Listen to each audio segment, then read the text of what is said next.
You're listening to the Cricket Podcast.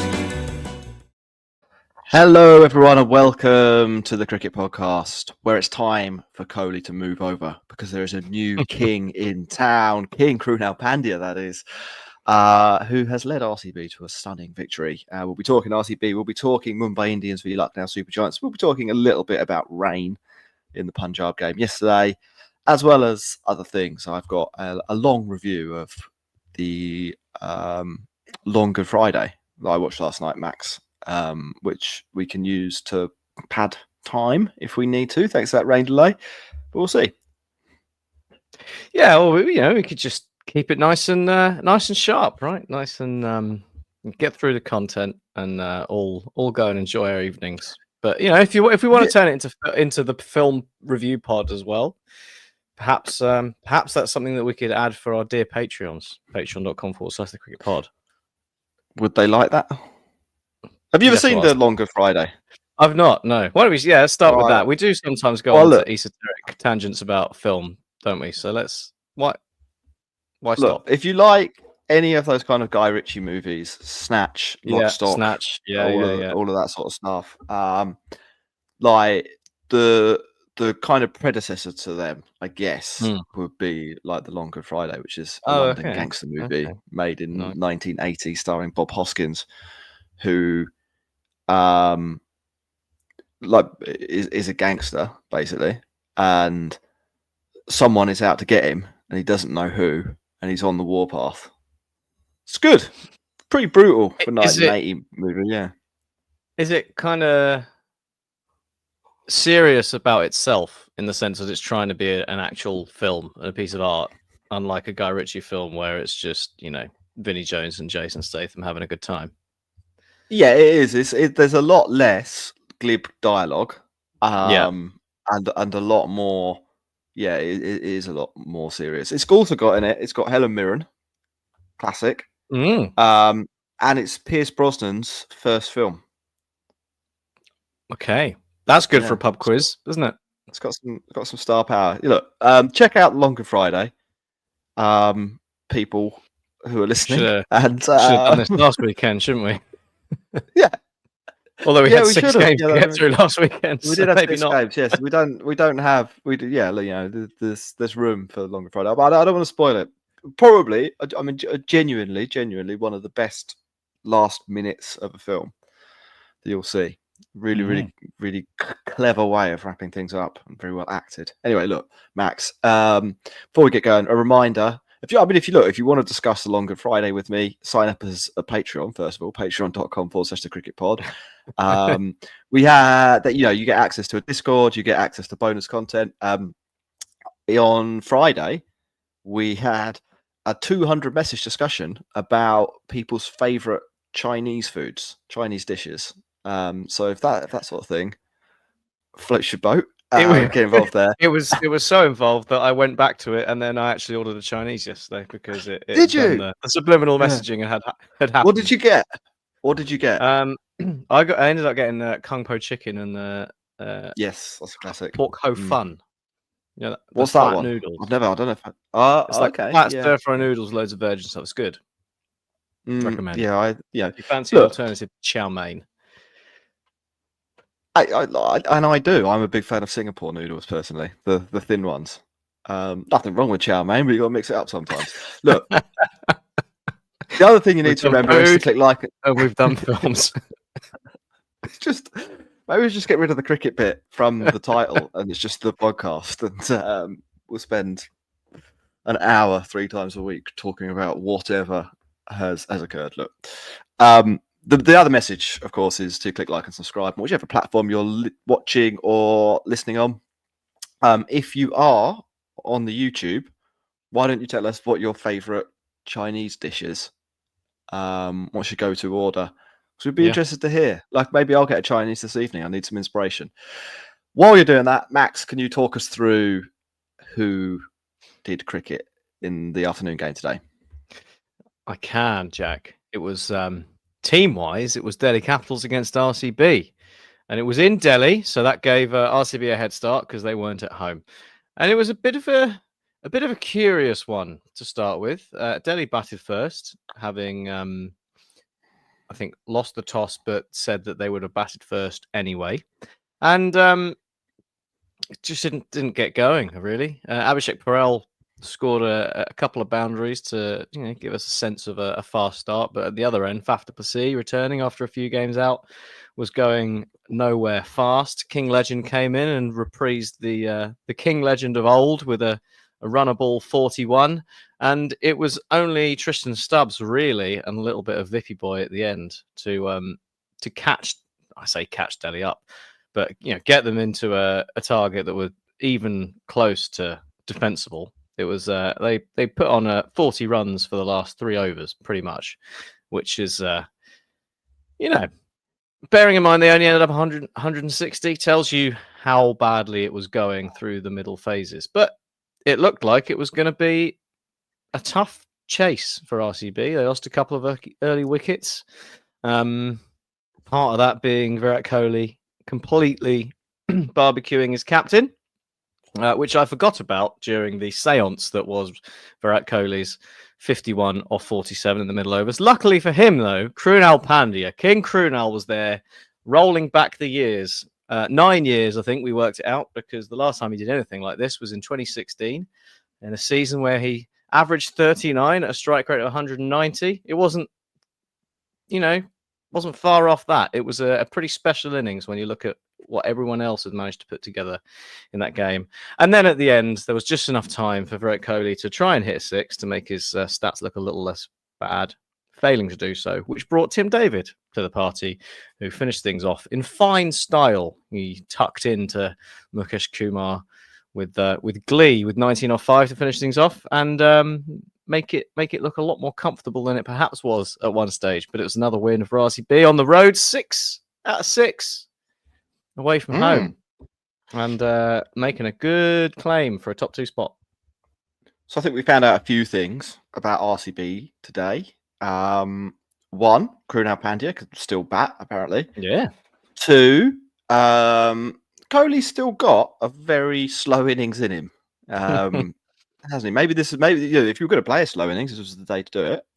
So I'm not saying it was a disaster what he did, but it could be in different circumstances. Could have been, couldn't it? 3, it needed help. Tim David has got the shortest legs to torso ratio of any person on earth. The whole waist thing in the IPL, if you I don't know, I mean, I assume most people do know about it, but just in case they don't, for no balls, they do ball tracking, don't they, Max? And they try and be trying to be scientific about it. But it doesn't appear to me that there's any consistency whatsoever about where the waist is and how they're determining the waist. Because Tim David's waist, I mean, someone worked this out, or someone in our Discord pointed this out. Apparently, Tim David's waist is only 3 centimeters higher than Rahul Tewatia's. And that's just not true, is it? Unless he does have really, really tiny legs. Yeah, it could be one of those people with a super long body. Yeah, or like a character from Peppa Pig. Maybe that's what. Actually, we're being quite distasteful here, and maybe Tim David actually has a really serious congenital condition that involves an extensively low hip. Possibly, I don't know. I think away from the waist, Rahul Tewati is my height. Yeah, I know. Yeah. Yeah, I'm short, by the way, just to clarify. Yeah, how short are you? Let's tell the listeners. 5'7". How short. Yeah, that's a full foot shorter than me. Believe it or not. Tim David, 1.96 meters. That's what, 6'3", 6'4". He's not half and half, is he? That's insane. The body proportions are so wrong there. It has distracted us slightly. It has, but I do now need to go and see to scale what a man who is 1.96 meters tall looks like with a waist. It was 1.03, wasn't it? They had his waist set at, or 1.02. I think it was, the ball was 1.03. I thought it was a bit higher than that, but it doesn't. It was clearly wrong. It didn't make any difference. Tim David was going to eat Mukesh Kumar alive, no balls or legal balls. No. That wasn't. I mean, I don't really understand why they even let Mukesh Kumar bowl. Maybe they wanted to go home. I'm not sure. Like they still have one over if Mitchell Stark. Surely you give him the ball and hope he takes a hat trick, and then you can bowl at Josh Hazlewood. Bowls Mukesh Kumar an and still over of lose. Yorkers, but when's he done that before? Like that was strange. I mean, like actually, mate gets most things right, and I think probably you were damned if you do, damned if you don't in that scenario. Yeah. But like I'd have gone with Mitchell Stark if I were him. I thought Max. Well, I think Max, we should probably talk about Krunal Pandya's innings. What did you make of Krunal going up the order and bringing home the proverbial bacon? Yeah, I was surprised to see it when it happened. I must say, obviously they were making a big thing about the left-right partnership on the old Sky Sports coverage, and I suppose that that's useful when you think you've got Akshar Patel, you got Kuldeep Yadav in there, you got Vippy, with the spin options in the middle that are very important. But I think it was more than that. It was just a really well-paced and well-calculated innings, because he basically put his foot on the gas at exactly the right moment, and he was ticking things along. They ended up a bit behind the 8 ball because Virat Kohli was also ticking things along at the same time, but a little bit slower. But Krunal, it was kind of taking it deep, but not so deep that you've left yourself with too much to do. It was he picked his moment to attack. He picked the right bowlers to attack. It was a sort of see off Kuldeep, make sure no damage is done there, and go for it where you feel more comfortable. But the range of shots he was pulling out was, there were some shots in there that I didn't know he had in his locker. There was like an on the up forward drive that he smoked over mid off for 6. That I don't think I've ever seen Krunal Pandya hit that shot. It was It's a great shot. It was proper good. Yeah, really impressive innings from him. It was kind of interesting. I thought, like, it was all the shots, but not necessarily to the right balls. There was, like, it's not really to take anything away. I think, like you say, the pitch was pretty tricky to bat on. Like, I don't think it was. I don't think it was easy to make runs there, and he's played the match-winning innings. So it's not. Maybe they were the right shots for that lucky pitch or something like that. But he did go through a spell where I don't think he hit the ball in the direction he was aiming once for about 15 balls, and then hit some sixes and got it together. I think a lot of credit has to go to him and actually to Kohli as well for how they negotiated the spinners in this game. Akshar obviously caused a lot of problems early on, and then Kuldeep was the other one that really was a potential match winner, I think, from a Delhi perspective. Like, I don't like greatest respect in the world, but Mukesh Kumar and Chamira aren't gonna win you that game very often. If you're Delhi, you're gonna need 2, maybe even 3 wickets from Kuldeep, and you might need Vipraj as well to chip in. And a couple of like looseish shots aside from Krunal, they didn't really get that close to getting either of them out. And in those low scoring chases, like people will rightly point at Kohli's innings and say it was too slow, and it was too slow, and he probably didn't take the right amount of risk. But also, it wasn't a huge amount slower than you'd probably be expecting or wanting Kohli to go in this situation anyway, though, is it? Yeah, and until he was out, he didn't really do anything that looked like a wicket, or looked like it would create a wicket, and that takes Kuldeep out the game, which is tactically pretty good from an RCB perspective, and it brings Mukesh Kumar into the game, which is tactically wonderful from an RCB perspective. Like, if you create a situation where Mukesh Kumar has to bowl important overs to you, then you're going to win a lot of cricket matches against Delhi Capitals. And so, tactically, I thought it was quite interesting. Anything else from this match that you enjoyed? Yeah, we should cover the drop off Krunal Pandya, because there were a couple of moments when it was swinging back in RCB's favour there, where with a little less oil on the hands of Abhishek Parel, I think it was, perhaps Delhi could have wrestled a bit of control back. Although, we saw what Tim David did in the ensuing 5 balls that he faced, so maybe not. But it was a pretty horrific drop. And also all of the cricket that followed it was just phenomenally bad. I enjoyed it so much. The drop was terrible. Then he just stood there and left the ball, having dropped it, like rolled out of his hands, and he just stood and looked at it while Mitch Stark went mental. And then when Mitch Stark finally got the ball back, he tried to throw the ball at the stumps at the non-strike centre from a yard away, and missed, and they ended up getting an overthrow and coming back for 2. So it was, harem scarum, Benny Hill style clown cricket, and we always enjoy clown cricket on this show. And we also got to see Jacob Bethel make his debut. That was the other notable. I thought Jacob Bethel had played a game. No, apparently maybe not. He hasn't. I mean, like, I can see that is correct, but in my maybe head, he was if you ask subfielding or me, something. Because that's what happened to Glenn Phillips, possibly. isn't it? He didn't actually play, but subfielded and got injured. Okay, possibly. He was in. Phil Salt had a fever, so I think that was probably just a temporary switch. And I mean, Bethel actually played 2 really, really good shots off Mitchell Stark. Like Bethel, and there will be people who haven't watched too much of him. If you're not like a big English cricket fan, you probably haven't seen much of Bethel. But he is pretty good when he gets going. Like I think he's the sort of player that will be quite exciting, or should be quite exciting to watch over the next 5-10 years as he develops and probably finds a more permanent role in a few teams around the world. I don't think it will be this year for RCB. They don't really need him. Salt is a better bet, and then Tim David's going like the clappers, isn't he? So there isn't a role for him in this team. But I expect we thought we will see he more might of him come in the in, future. didn't we? We thought Tim David would fail for 4 games and Jacob Bethel would come in and replace him. But turns out Tim David's been mint. It was interesting seeing him open the batting. Yeah, it was. And he did. He played 2 It good looks shots. like he might be able to do it. Yeah. Should we take a break and then we'll come back and talk about the morning game and the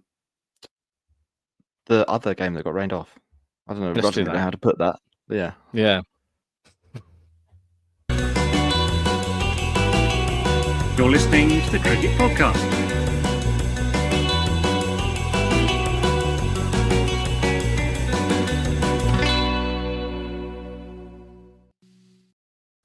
Welcome back, everyone, to the Cricket Podcast. Max, the other good thing about the Longer Friday, the soundtrack, it's got an absolutely banging. Oh yeah, like retro soundtrack. Like is there a notable composer of it, or I don't know actually. I can look that up in a second. But there's like an era of films. I want to say, as some other examples, the Taking of Pelham 1, 2, 3, maybe The Thing, which have got very. I mean, like now, you just never would create a soundtrack that sounds like them. They just sound ridiculous, but fits the sort of era very well. So another reason to watch the Longer Friday. Is it like a synth the 80s thing? Yes, yeah, like Tron yeah. vibe. A lot of that, yeah. And then like, I think it's a synth produced sort of horn section. Oh yeah, doing classic. a kind of riff, yeah, like it's honking away. Bob Hoskins is a shower or whatever. Look, speaking of honking away, shall we talk about Mumbai Indians? Yes, let's go. As much of a segue as I could manage, but there was some honking done, mostly by Suryakumar Yadav in this game, and Ryan Rickleton as well. They both scored very impressive 50s for Mumbai, while Namandir and Corbin Bosch bookended a fast start for Mumbai, and 215 for 7 they put on the board. But the big story, of course, of that Mumbai Indian innings is the return of Mayank Yadav to the Lucknow Super Giants fold. He was quite expensive in one particular over, but after that he did bring it back. He bowled a couple of juicy deliveries. He managed to get the wicket of Hardik Pandya, and it was he looked okay for a man who hadn't played cricket since October, and that'll be nice for Lucknow, just back in time for their charge to finish about 6th in the IPL. But in terms of other people in this game who do things that no one else can do, Suryakumar Yadav, it was another 50 for him. I think they said on the feed that he's not scored less than 25 in any innings this season in the IPL, which isn't a very Suryakumar Yadav thing, is it? He usually has a couple of failures and then scores a momentous 80, 100 with all the shots in the world. So the consistency is an interesting thing for Sky this year, but some of the shots he was bringing out were shots that only he can play. He played a pull shot on his knees because why not? But anyway, I'm spending a lot of time talking about this innings because there's not much else to talk about with the rest of this game, because Lucknow got off to a half decent start, but then Paran and Marsh were out and they had no chance of chasing down 215, basically, because that's what happens. Jasprit Bumrah did his things as well because he's Jasprit Bumrah, 4 for 22. Yeah, we've been following the progress of this Mumbai Indians team, haven't we, over the last few weeks? And they are. I mean, this game is pretty close to them realizing their full potential. I think. Like it's the Lucknow bowling isn't bad. Like it's not a bad bowling attack, and for them to get battered for 215 is That's probably the first time more in of the a season statement. we can genuinely say that Lucknow's bowling attack isn't bad. Well, in the game where they were bad, Yeah. And they sort of dismantled them. 215. So it's a lot of runs to score against that attack. And they dismantled everyone, because normally, Mm. there's a score that's over 200. Like a couple of guys haven't done that badly, but unfortunately, someone's gone at 14 and over. But everyone went at least 10 and over in this game. It didn't matter who you were. Mumbai had an answer, which is quite a scary prospect when you're taking down like Yadav, Digvesh, Ravi Bishnoi, Avesh Khan with the moving the ball early on. It was good, good stuff. And then they're bowling pretty well as well, aren't they? I think this is the IPL should be worried. Yeah, the they IPL, I mean, even the other managed to teams. roll out Khan Sharma just for the kicks, right?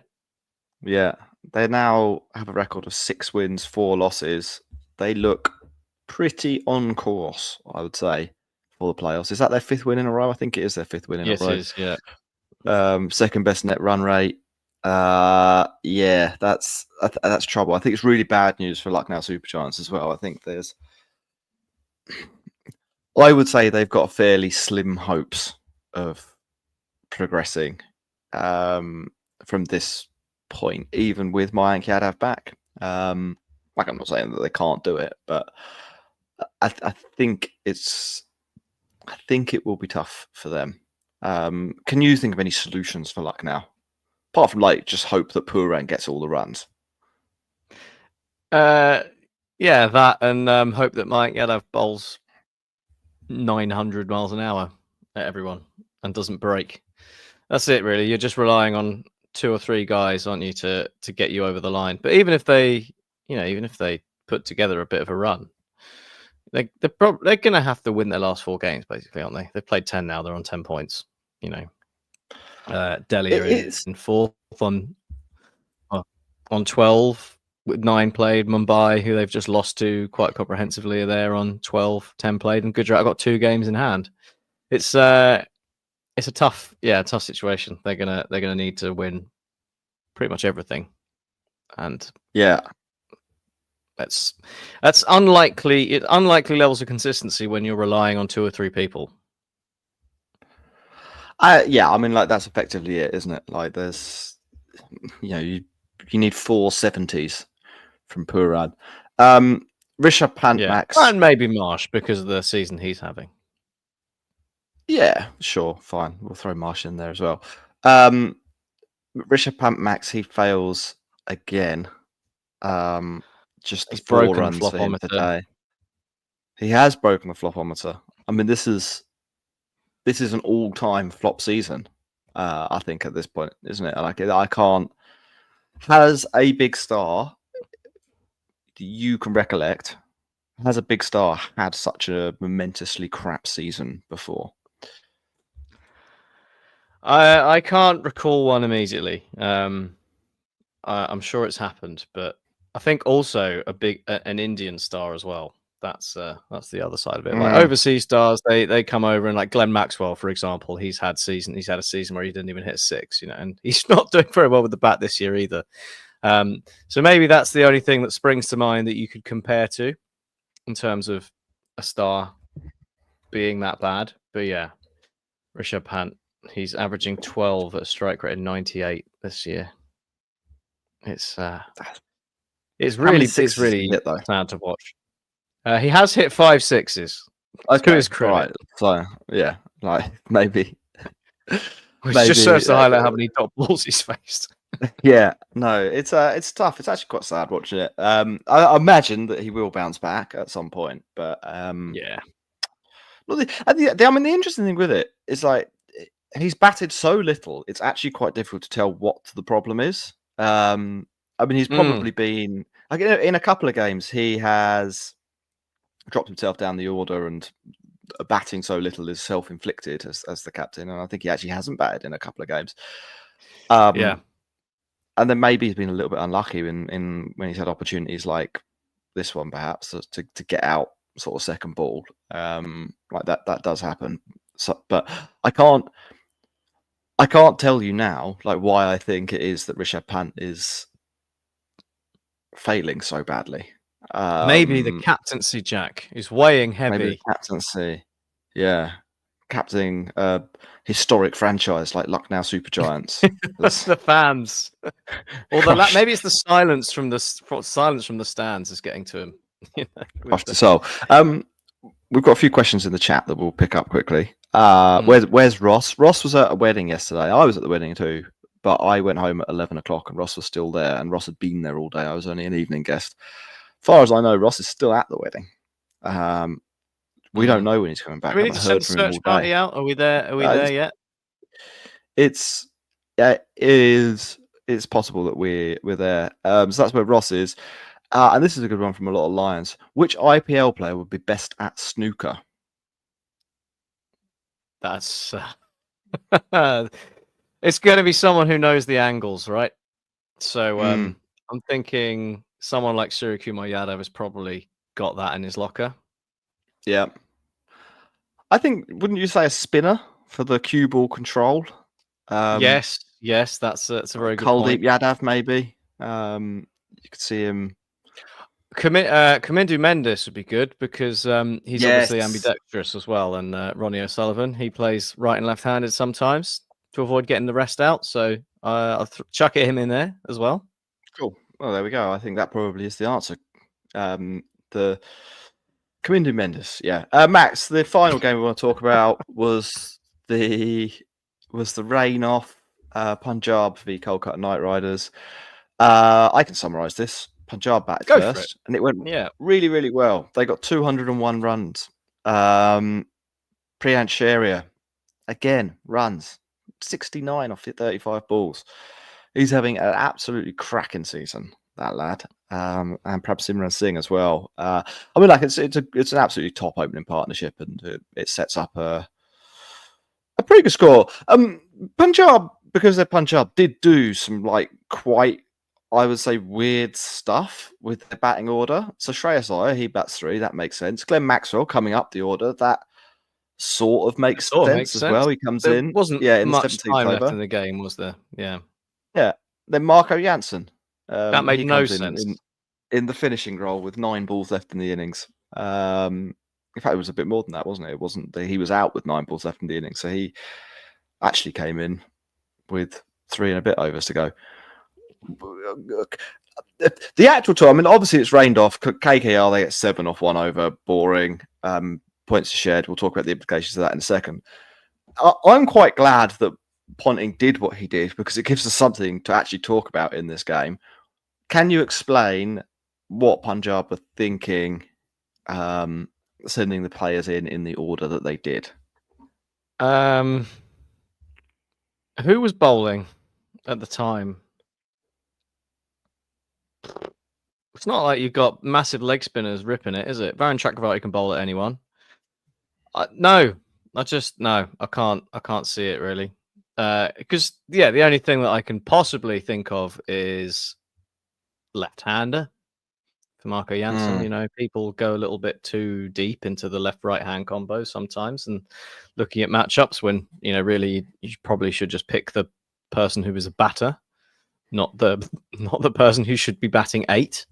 When you've got Josh Inglis, Shashank Singh, and Nel Wadera, and who is left-handed on our side as well. I thought left-hander as well, but Wadera is left-handed. Like it doesn't. So that doesn't make any sense either. Then no, I don't. Yeah. Maybe there was something about the wicket that lent itself to Marco Janssen and the fact that he's really tall and long levers. Maybe they doctored the height and hip stats of Marco Janssen so that when someone bowled a bouncer at him, he could just review for a wide, and actually the stats they had on hand for Hawkeye said that Marco Janssen was 5'4" instead of 6'4", and get some free runs. I honestly don't know. It really makes no sense to me at all. Maybe they thought they had enough runs and they were just having some fun. Yeah, weird. Look, that's what happened. It means a point each. So the table now, we've got RCB at the top. Gujarat Titans with 2 games in hand for some reason are in second place. Mumbai third place with 6 wins and 4 losses. Delhi still looking pretty good, 6 wins and 3 losses. Then Punjab, this was the game that they really needed, I think, they'd done half the work. They really needed to bank that 6th win. I mean, a point here is almost as bad as a loss, I think. Yeah, given the way the table is going. And it's fatal, I think, for KKR. Horrible way to go for KKR, I guess. But I think I wasn't backing them to chase it. To be honest, I was fairly heavily leaning Punjab, and it's a real kick in the teeth for Punjab to be in that position and then have it all rained off. You're just hoping, aren't you, that something happens, that there's enough play to get a Duckworth-Lewis result out of it or something. But yeah, it's a point. Well, it's a point dropped, but a point is fairly useless, isn't it, in this scenario?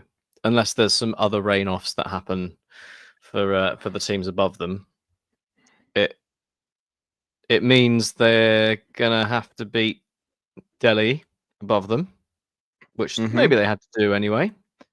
And then who else have they got coming up? We did talk about it, didn't we? They got Mumbai, which is a bit tough, but CSK, LSG, and Rajasthan. So it basically just means they have to get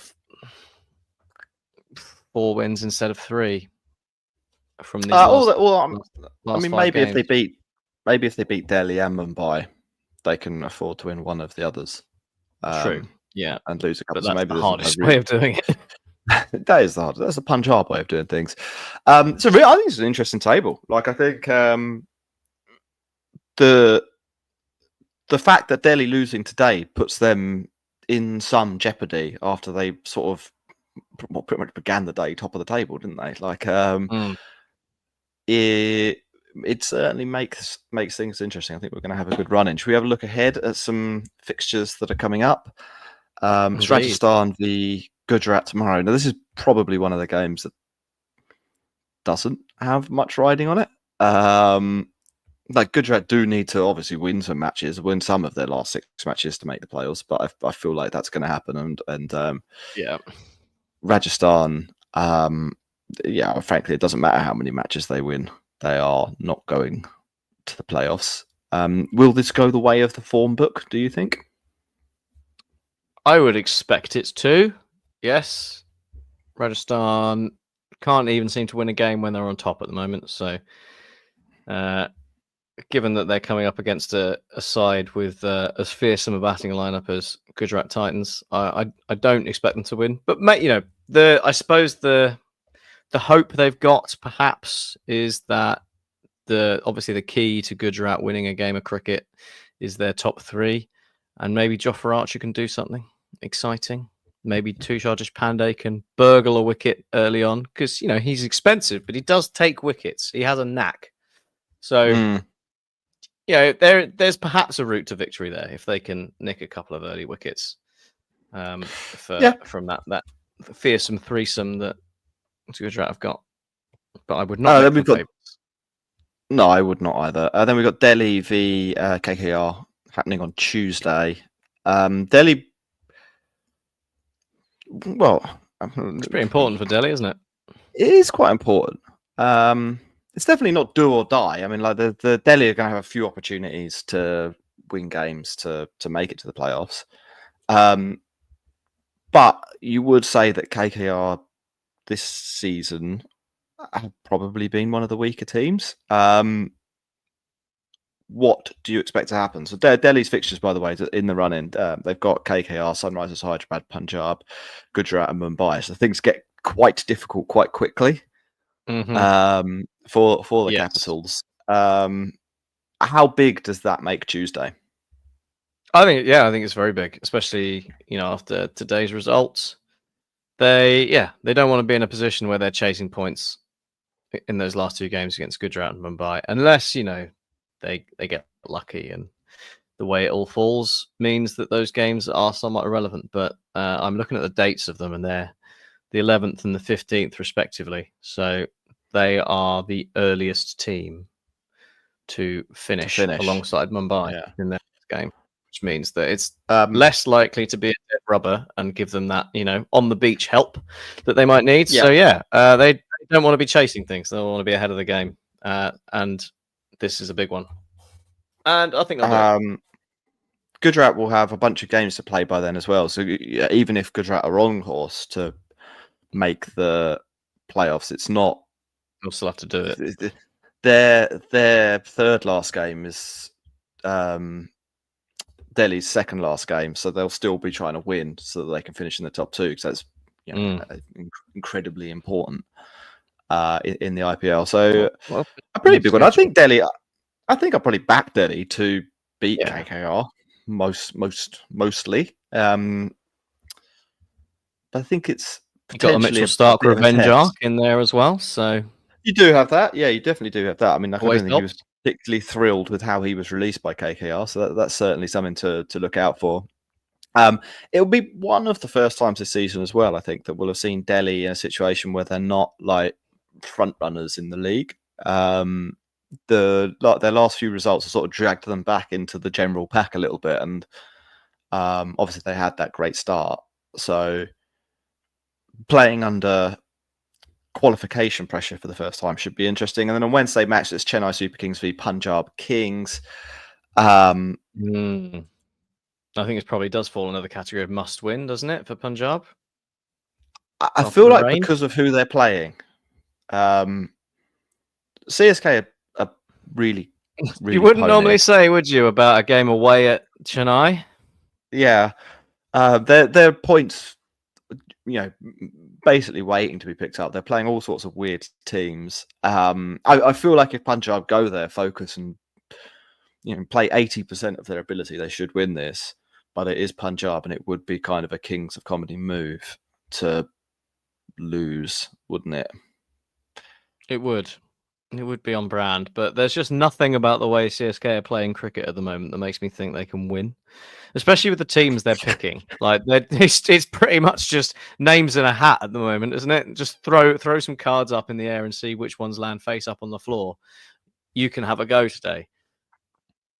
We've got maybe that will happen to come together. Maybe Noor Ahmed will take 6 for. But there are quality players in that Chennai side, and that could cause some problems for Punjab. But they're so bad at the moment, CSK. That there is a Sam Curran and an Ashwin revenge motivation. Double. So, and I feel like Ashwin is the sort of man that likes revenge. I don't know if he's got a particular beef with Punjab Kings. I hope he does. I think that could be interesting. Otherwise, last game though. Look, I mean, I think this is a fairly one-sided game. You don't really get, you don't get too. Most of the games are much closer to 50-50 than people appreciate.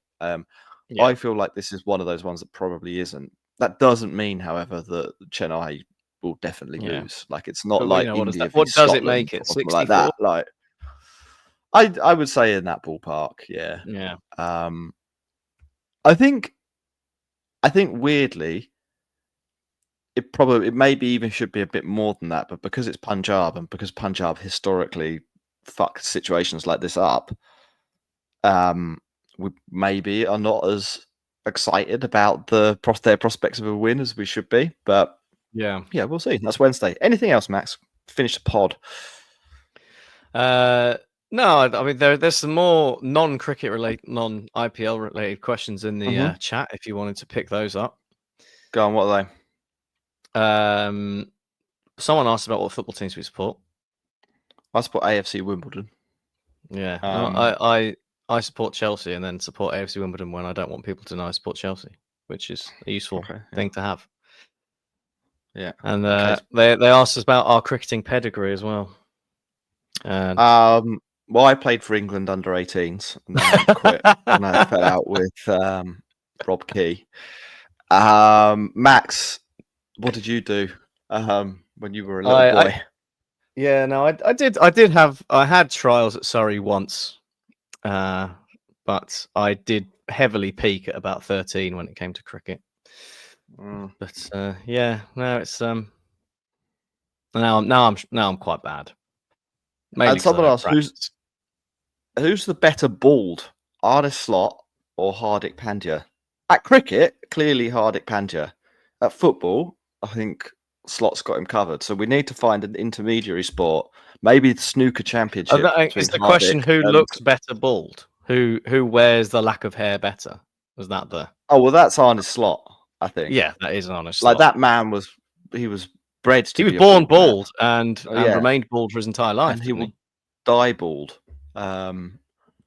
Yeah, like that's a no-brainer. Look, that's it. You'll have the smoothest tombstone known to man. It'll be marble. Nice, yeah, nice gleam to it. But that's the end of the pod. We'll be back later in the week. Enjoy the IPL, everyone. Goodbye.